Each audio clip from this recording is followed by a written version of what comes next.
നമുക്കൊരു പയർ തോരൻ വെക്കാമേ. വേണ്ടത് ഈ പയറാണ്. ഇത് 12 മണിക്കൂർ വെള്ളത്തിലിട്ട് കുതിർത്ത് വെച്ചിരിക്കുന്നതാണ്.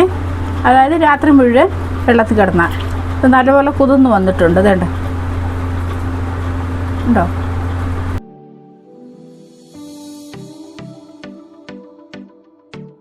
ഒന്നാണ്. ഇതിന് നമുക്ക് ഒരു കുക്കറിലോട്ട് വാരിയിടാം.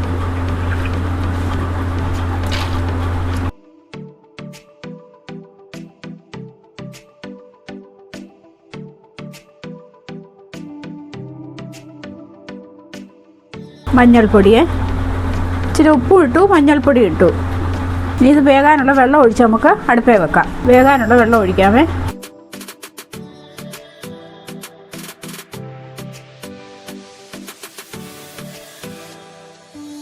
വലിയ കുക്കറിനകത്ത് വെച്ചത് എന്തിനാണെന്ന് ചോദിച്ചാൽ, ചെറിയ കുക്കറിനകത്ത് നമ്മൾ വെക്കുമ്പോൾ ഇത് ഇങ്ങനെ കുഴഞ്ഞു പോകുമേ. ഇച്ചിരി സ്ഥലം വേണം ഇതിന് മാറി മാറി കിടക്കാൻ.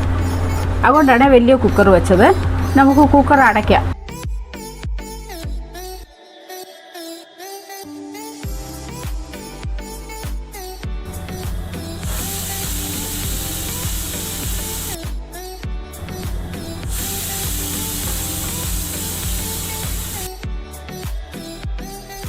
പയറവിടെ വെന്തിരിക്കുന്നുണ്ട്.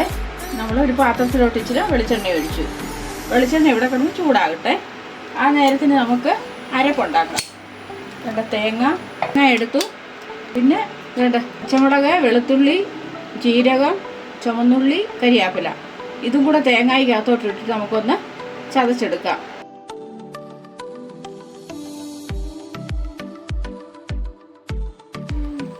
ഇച്ചിരി മഞ്ഞൾപ്പൊടി ഇടാമേ.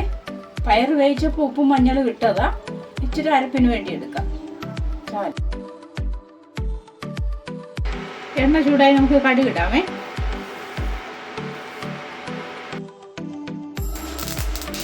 നമുക്ക് ഇനി അരപ്പിടാമേ.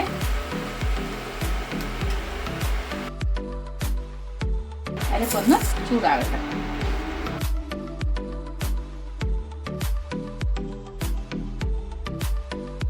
വെച്ചേക്കുന്ന പയർ അങ്ങോട്ടിടാമേ. പയറുണ്ട് ഒട്ടും വെള്ളമൊന്നുമില്ലേ. ഇത് അങ്ങോട്ടിടാം.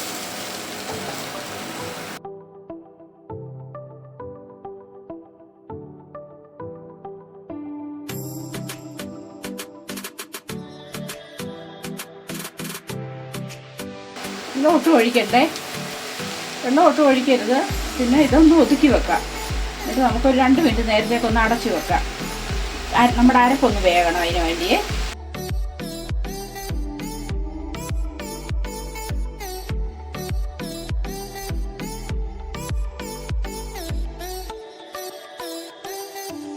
ഇച്ചിരി ഉപ്പും കൂടി ഇടാമേ. പയർ വേവിച്ചപ്പോൾ ഉപ്പിട്ടതായിരുന്നു. അതുകൊണ്ട് അരപ്പിൻ്റെ കൂടെ ഇടാഞ്ഞേ. ഇപ്പം നോക്കിയപ്പോൾ ഇച്ചിരി കുറവുണ്ട്. അതിന് ഇച്ചിരി ഉപ്പിടാം. ശരി,